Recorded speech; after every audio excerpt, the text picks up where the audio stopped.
नमस्कार दोस्तों। आज के इस एपिसोड में हम लोग बेसिकली डिस्कस करेंगे Modinomics and the behavioural change. Modinomics ऐसा कुछ नहीं है, काफ़ी अलग सा टर्म है। ये इनफॉर्मल लैंग्वेज में कई बार यूज़ किया जाता है।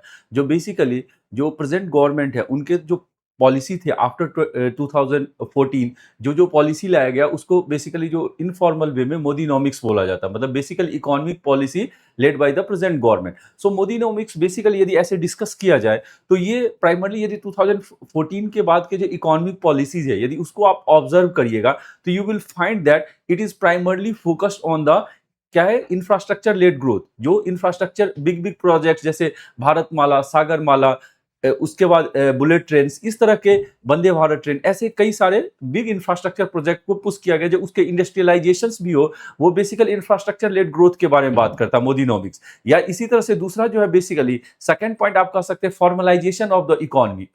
जो इनफॉर्मल इकोनॉमी अराउंड 90% से ज्यादा है, उसको फॉर्मलाइजेशन करने की बात करें, चाहे वो आप कह सकते हो जीएसटी का रजिस्ट्रेशन हो या कई सारे एमएसएमई का रजिस्ट्रेशन किया जाए, फॉर्मलाइजेशन पे ज्यादा फोकस किया गया। Second point. Third, similarly they talks about the digitalisation of the economy. मतलब जो all the things are towards moving towards the digital economy, ताकि हमारे ग्रोथ को इंप्रूवमेंट मिल सके, ईज ऑफ डूइंग को हेल्प मिल सके। तो ये जो आप मोदीनोमिक्स को यदि आप ऐसे एनालाइज किया जाए तो you will find that it primarily focuses on the industrialisation, but that is based on the infrastructure. तो ये सब कुछ कुछ मोदीनोमिक्स के बेसिक फीचर्स हुए। जो बिग प्रोजेक्ट्स, डिजिटलाइजेशन, इस तरह के चीजों को ज्यादा फोकस किया गया है। या सेल्फ रिलायंट, आत्मनिर्भर भारत, ये सब चीजें प्राइमरली इसके बारे में मोदीनोमिक्स के बारे में बोल।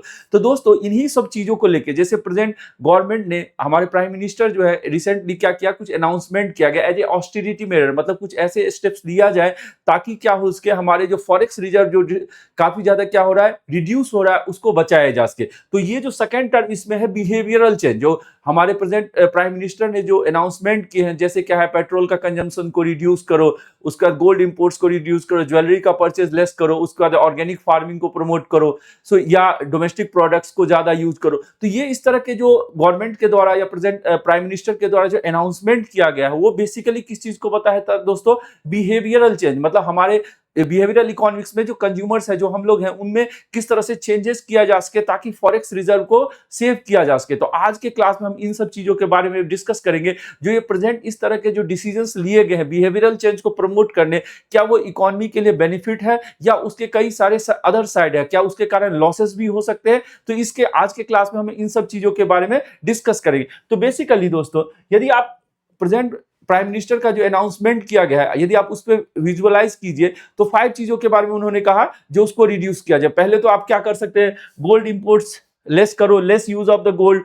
उसके बाद फ्यूल कंजम्पशन को रिड्यूस करो, रिन्यूएबल एनर्जी पे ज्यादा फोकस हो, लेस एडिबल ऑयल्स को यूज करो। साथ साथ क्या है, ऑर्गेनिक फार्मिंग को यूज किया जाए, उसका मेड इन इंडिया। तो बेसिकली यदि आप इस सब को, यदि ये तो top of tip of the iceberg है, बेसिकली ये सब क्या है, ये सब दीज आर द मेनली क्या है, इंपोर्ट्स के आइटम है, जिसके कारण हमारे फॉरेक्स रिजर्व पे बर्डन बढ़ता है। और इसी के कारण गवर्नमेंट ने, प्रेजेंट गवर्नमेंट ने क्या, इसका कंजम्पशन को हम यदि रिड्यूस करेंगे तो उसके कारण क्या होगा, हमारा जो इकोनॉमिक्स पे बर्डन है या हमारे फॉरेक्स रिजर्व पे बर्डन रिड्यूस होगा। So that is the primarily goal due to which present government has announced such type of austerity measure. तो हमें ये देखना है दोस्तों, जो इसका ये जो इसके कारण देखिए, ये जो 5 चीजें हैं, इसके रिडक्शन के कारण फॉरेक्स रिजर्व हमारा बढ़ेगा और ये हमें इकोनॉमिक स्टेबिलिटी प्रोवाइड करेगा। उसके बाद क्रिटिकल इंपोर्ट्स को रिड्यूस करेगा, स्ट्रॉन्ग नेशन के फॉर्मेशन में हेल्प करेगा। तो these are the some of the points related to that one. अब ये कहते हैं दोस्तों, इसी से रिलेटेड अब हम समझेंगे दोस्तों, जो व्हाट इज फॉरेक्स रिजर्व, जो हम लोग कई बार अभी तक डिस्कस भी किया है। जो तो एक्चुअली क्या है, foreign exchange reserve. Foreign exchange reserve का मतलब क्या हुआ, सिंपल लैंग्वेज में आप ऐसे समझ सकते हैं, जो फॉरेक्स रिजर्व का मतलब क्या हुआ, जो जैसे मान लीजिए आप मार्केट में जाते हैं, चिप्स खरीदना है, बिस्किट खरीदना है, तो आप पैसे दीजिए, आप परचेज कर लिए। लेकिन किसी को मार्केट से डॉलर खरीदना हो, समझ में आ रहा है मेरी बातें? तो डॉलर खरीदने के लिए आपको क्या चाहिए, डॉलर खरीदने के लिए आपको जो मार्केट यूज किया जाता है उसी को फॉरेन एक्सचेंज मार्केट कहते हैं, जहां से आप डॉलर को परचेज कर। अब डॉलर का परचेज करने की रिक्वायरमेंट कब है दोस्तों, तो जब मान लीजिए इंपोर्टर्स बाहर से कोई सामान इंपोर्ट करते, तो उसके बदले में वो तो हम इंडियन करेंसी में लेंगे नहीं पेमेंट, तो ऐसे में उन्हें डॉलर चाहिए। तो डॉलर्स यूजुअली इंपोर्टर्स मान लिया अलग अलग फॉरेक्स एक्सचेंज से वहां से परचेज करते हैं डॉलर, और उसमें वो पेमेंट करते हैं। सो that is the primarily purpose of the foreign exchange reserve. अब ये कहता है जो फॉरेन एक्सचेंज रिजर्व जो है बेसिकली बेसिकली क्या है, हमारा जो फॉरेक्स रिजर्व है वो अराउंड 700 बिलियन यूएस डॉलर के आसपास का है। और वो जो प्राइमरली किसके लिए यूज किया जाएगा दोस्तों, इंपोर्टर्स के द्वारा। जो इंपोर्ट किया हुआ जो हमारे आइटम है, जो इंपोर्टर्स है, उनका जो पेमेंट होगा वो किस में होगा, डॉलर में। From that point of view forex reserve is necessary, that is the first point. दूसरा क्या है, जो हमारे रुपी की स्टेबिलिटी, जो हमने कई बार सुना है $1 इक्वल टू 80 रुपीज, या $1 इक्वल टू लेट सपोज आप तो 96 के आसपास पहुंच गया। तो रुपी के स्टेबिलिटी के लिए काफी ज्यादा इंपॉर्टेंट क्या है, जो हमारे पास एक लार्ज फॉरेक्स रिजर्व रहे। वो क्या एक्चुअली क्या है, डिमांड सप्लाई का कॉन्सेप्ट है। यदि supply of the rupees will increase, supply of the rupee will increase, तो उसके कारण क्या होगा, रुपी का वैल्यू रिड्यूस हो जाएगा। और जब रुपी का वैल्यू रिड्यूस हो जाएगा तो उसके कारण जो हम इंपोर्ट कर रहे हैं उसको नुकसान हो सकता है, इसीलिए लार्ज फॉरेक्स रिजर्व की जरूरत है। लेकिन दोस्तों क्या एक्सपोर्ट को नुकसान होगा उसके कारण? नहीं, एक्सपोर्ट को उसके कारण बेनिफिट हो। यदि रुपी डेप्रिसिएट होगा तो उसके कारण एक्सपोर्ट को बेनिफिट होगा, लेकिन इंपोर्ट को क्या होगा, नुकसान होगा। लेकिन क्या है, हमारे कंट्री में क्या हम लोग इंपोर्ट ज्यादा करते हैं, एक्सपोर्ट कम करते हैं, इसीलिए हमारा जो करंट अकाउंट डेफिसिट के बारे में भी बात करेंगे, वो नेगेटिव है। वो किसके कारण, इंपोर्ट्स हमारे कंट्री के द्वारा ज्यादा किया जाता है, तो इसके कारण हमारा फॉरेक्स रिजर्व भी जाता है। और साथ साथ फॉरेक्स रिजर्व, उसके कारण रुपी का सप्लाई इंक्रीज हो जाएगा, डॉलर का सप्लाई कम हो जाएगा, तो उसके कारण क्या होगा, रुपी का वैल्यू और ज्यादा डेप्रिसिएट होता है। तो इसीलिए ये सब कुछ कुछ फॉरेक्स रिजर्व का इंपॉर्टेंस है। बेसिकली फॉरेक्स रिजर्व क्या है, फॉरेन करेंसी, और फॉरेन करेंसी है, एसडीआर है, गोल्ड डिपॉजिट्स है। लेकिन हमारा जो प्राइमरली यदि देखा जाए तो हमारा फॉरेक्स रिजर्व जो है वो किसमें है, डॉलर पे डिपेंडेंट है। So these are the some of the points related to that. अब ये कहते हैं जो forex reserve is, why the forex reserve is critical for India. क्योंकि दोस्तों क्रिटिकल, यदि हमारा 700 बिलियन यूएस डॉलर का यदि हमारा फॉरेक्स रिजर्व है, तो यदि फॉरेक्स रिजर्व दो चीजों पे है, यदि हमारे कंट्री में मान लीजिए इनफ्लो ऑफ द डॉलर ज्यादा हो रहा था तो हमारा फॉरेक्स रिजर्व इंक्रीज होगा। लेकिन हमारे कंट्री में यदि सॉरी, हमारे कंट्री में क्या है, यदि डॉलर का आउटफ्लो ज्यादा होने लगे तो उसके कारण क्या होगा, हमारा फॉरेक्स रिजर्व रिड्यूस करेगा। एज फॉर एग्जांपल मान लीजिए हमारे, अभी आप न्यूज़पेपर्स में देख लो, एफआई फॉरेन इंस्टीट्यूशनल इन्वेस्टमेंट्स का क्या हुआ, आउटफ्लो काफी ज्यादा बढ़ा। तो एफआईआई का यदि आउटफ्लो ज्यादा हो रहा है तो हमारा फॉरेक्स रिजर्व रिड्यूस हो रहा है, that is the first point. Second, जो हमारा इंपोर्ट बिल है वो भी टाइम के साथ क्या हो रहा है, इंक्रीज हो रहा है। तो वो इंपोर्ट्स के लिए डॉलर चाहिए, उसके कारण भी हमारा फॉरेक्स रिजर्व रिड्यूस होगा। उसके साथ साथ क्या होगा, जब डॉलर का सप्लाई मान लीजिए और कम होगा, हमारे फॉरेक्स रिजर्व से डॉलर ज्यादा आउटफ्लो होगा, तो रुपी और ज्यादा डेप्रिसिएट होगी। तो यदि रुपी और ज्यादा डेप्रिसिएट होगा तो इंपोर्ट्स बिल और क्या होगा, हमारा बढ़ता जाएगा। तो इसीलिए एक लार्ज फॉरेक्स रिजर्व की जरूरत पड़ती है। इसीलिए इसी के कारण हमारे प्राइम मिनिस्टर ने कुछ ऐसे बिहेवियरल चेंज के बारे में बात किया ताकि हम अपने फॉरेक्स रिजर्व को क्या कर सके, बचा सके। तो ये कुछ कुछ इंपॉर्टेंट इकोनॉमिक्स के बेसिक्स थे।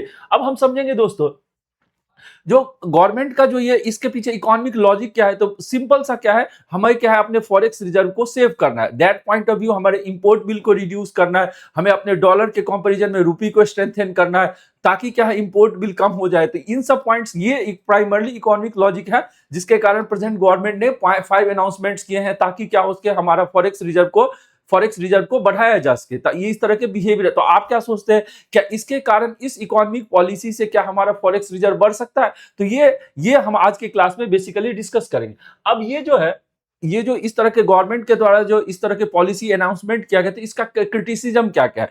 तो दोस्तों ये सही है, जो मान लीजिए हमने ऑयल का कंजम्पशन रिड्यूस किया, या हम यदि ऑयल कंजम्पशन यूज कम कर रहे हैं, तो दोस्तों उसके कारण हमारा इकोनॉमिक ग्रोथ भी तो रिड्यूस होगा। जैसे मान लीजिए ऑयल का कंजम्पशन आपने कम किया, या फिर मान लीजिए मान लीजिए हम लोग कहते हैं जो डोमेस्टिक प्रोडक्ट को ज्यादा यूज करेंगे, उसका गोल्ड का इंपोर्ट्स कम करेंगे, तो इसके कारण ओवरऑल इकोनॉमिक एक्टिविटी भी कंट्री में कम होगी। यदि ओवरऑल इकोनॉमिक एक्टिविटी कम होगी तो हमारा कंट्री धीरे धीरे इकोनॉमिक ग्रोथ में डेप्रिसिएट कर, इकोनॉमिक ग्रोथ भी हमारा रिड्यूस हो जाएगा। और ये क्या हो सकता है, मे be in the future it can be the chance for the recession, it can be the chance for the recession. क्योंकि जो इतनी सारी जो इकोनॉमिक एक्टिविटी है उसको आप कहते हैं सडनली स्टॉप किया जाए तो उसके कारण जॉब ग्रोथ भी रिड्यूस होगा। यदि जॉब ग्रोथ रिड्यूस होगा तो इकोनॉमी में भी गो इन द रिसेशन फेज। तो ये प्राइमरली वन ऑफ द कह सकते हैं जो डायमेंशंस है जो इकोनॉमिस्ट ने रेज किया है, जब क्या इस तरह के बिहेवियरल चेंज के कारण may be in the future economic growth will reduce, और इकोनॉमिक ग्रोथ जब रिड्यूस होगा तो हमारा कंट्री में be go in the recession period.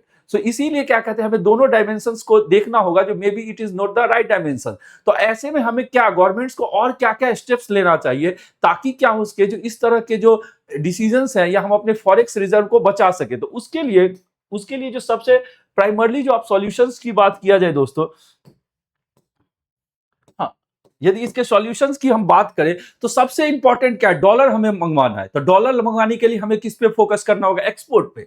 Dollar मंगवाने के लिए किस पे फोकस करना होगा, एक्सपोर्ट पे। अब एक्सपोर्ट को हमें क्या होगा, एक्सपोर्ट कॉम्पिटिटिवनेस को हमें बढ़ाना होगा, दैट इज द प्राइम। अब एक्सपोर्ट को बढ़ाने के लिए गवर्नमेंट क्या क्या स्टेप्स ले सकती है, इंफ्रास्ट्रक्चर डेवलपमेंट, इंफ्रास्ट्रक्चर डेवलपमेंट पे फोकस कर सकती है, ease of doing business, ease of doing business, logistics, ease of doing business, reducing the logistics cost, logistics cost को रिड्यूस करो, क्योंकि हम जानते हैं इसके कारण क्या हो रहा है, लॉजिस्टिक कॉस्ट, क्योंकि लॉजिस्टिक्स कॉस्ट के कारण ही हमारा ग्लोबल कॉम्पिटिटिवनेस या एक्सपोर्ट कॉम्पिटिटिवनेस रिड्यूस हो रहा है। तो इस पे हमें फोकस करना होगा। और क्या है, हमें न्यू सेक्टर्स को फाइंड आउट करना होगा, न्यू सेक्टर्स को फाइंड आउट करना होगा, हमें स्किल डेवलपमेंट पे फोकस करना होगा। तो ये सब हमें स्टेप्स लेने की जरूरत है ताकि हम अपने एक्सपोर्ट कॉम्पिटिटिवनेस को बढ़ाए और मार्केट बाहर से हम क्या लेके आए, डॉलर लेके आए। उसके कारण क्या हो जाएगा, डॉलर को लेके आएंगे तो हमारा फॉरेक्स रिजर्व भी बढ़ेगा, साथ साथ हमारा एक्सपोर्ट कॉम्पिटिटिवनेस तो बढ़ा ही है ऑलरेडी, हमारा रुपी भी क्या होगा,